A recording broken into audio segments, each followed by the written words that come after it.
The marble floors of the Capitol echoed with the solemn click of shoes, a rhythm as old as the building itself.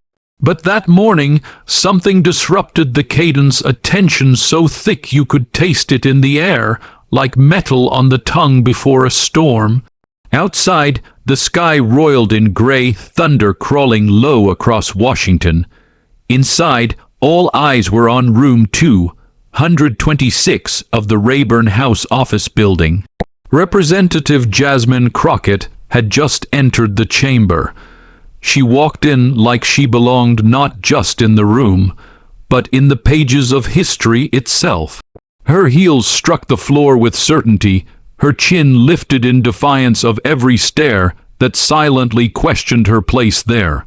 Dressed in deep sapphire blue, the color of bruises and battles won, she paused only briefly at the threshold, catching her reflection in the polished brass doorplate. A woman who had clawed her way through doubt, mockery, and fire stood staring back. She wasn't here to be polite.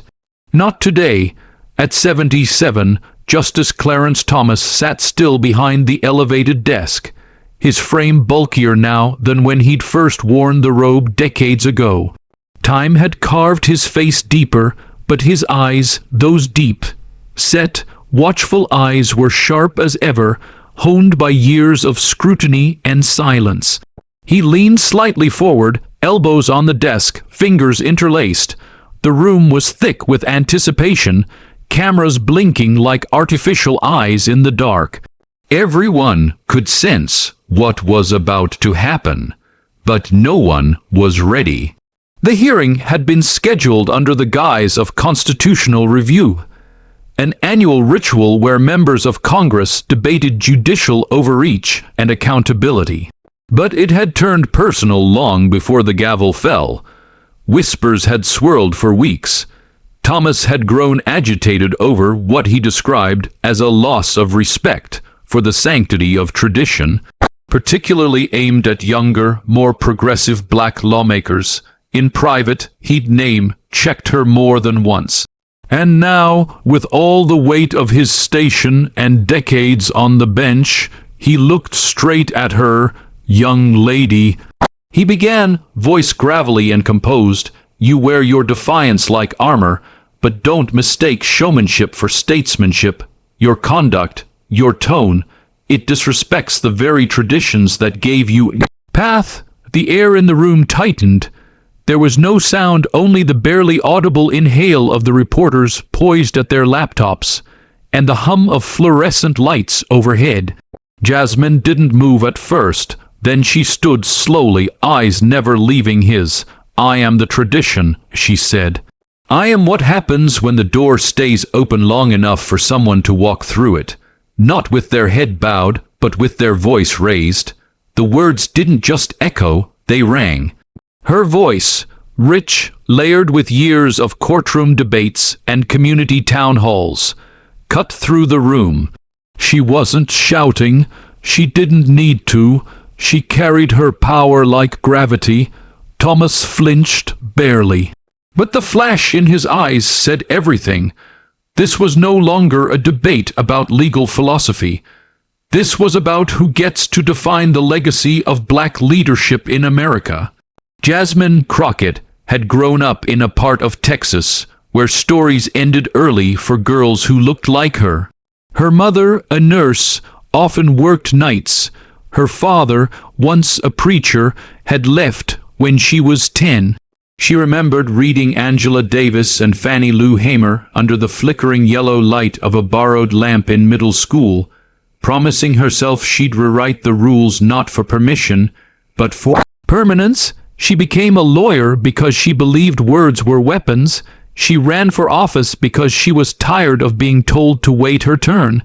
But under the polished exterior lived a woman who still carried the echo of every slammed door, every sideways glance, every white donor who had smiled a little too wide when handing her a check.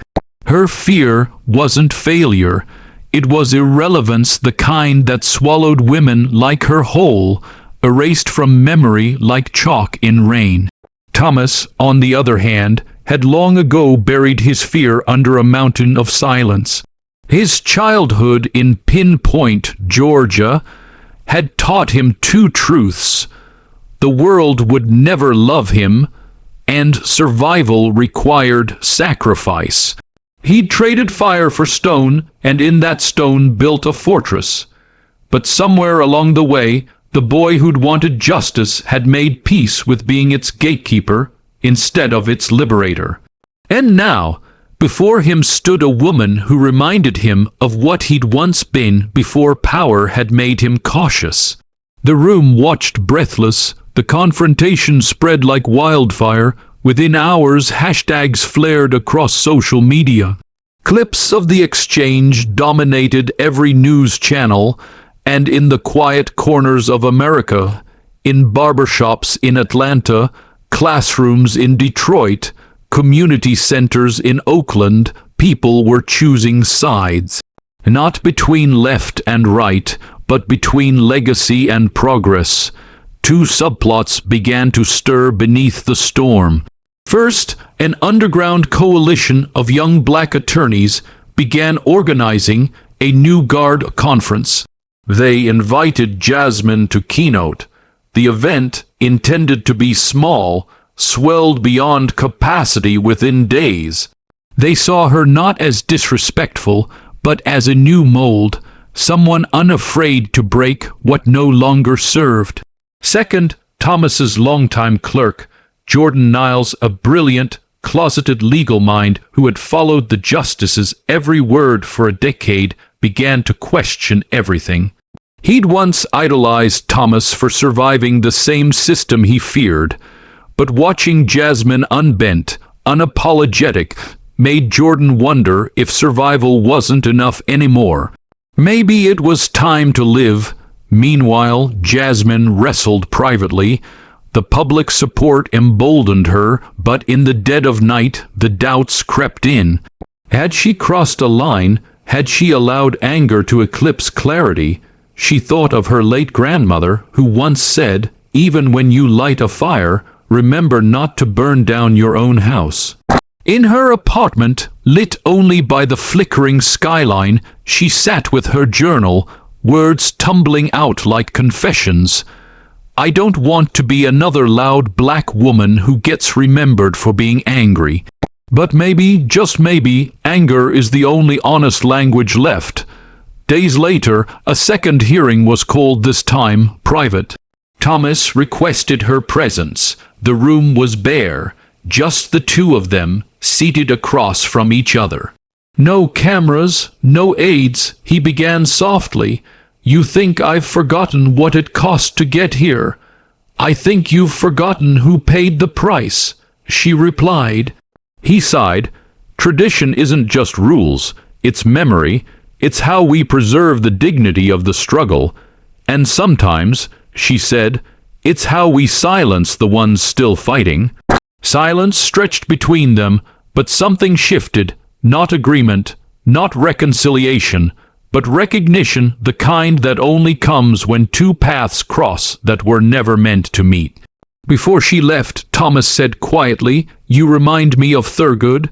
Jasmine paused. "That's funny. You remind me of the men he had to fight to be heard. That was the last time they spoke directly." But both were changed.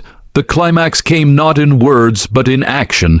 6 months later, Jasmine Crockett introduced a landmark bill aimed at judicial ethics reform. It passed the House by the slimmest of margins. The Senate followed barely. And though Thomas issued no public comment, he surprised everyone by voluntarily disclosing his financial records for the first time in 20 years. Jordan Niles resigned shortly after. He joined the New Guard full-time, helping shape a legal mentorship program for underrepresented youth across the country. And at the New Guard conference, Jasmine stood before thousands. She didn't gloat. She didn't burn bridges. She spoke with fire, but also with hope. "I didn't come here to tear down tradition," she said. "I came to remind it who built the foundation and to make damn sure the next generation doesn't have to knock twice to be let in. The crowd rose as one. Back in his chambers, Thomas watched a clip of the speech alone. For the first time in years, he smiled, tired, worn, but honest. Because sometimes, even a stone knows when it's time to make room for the river. And in the end, the lesson lingered like the echo of church bells on a humid southern morning.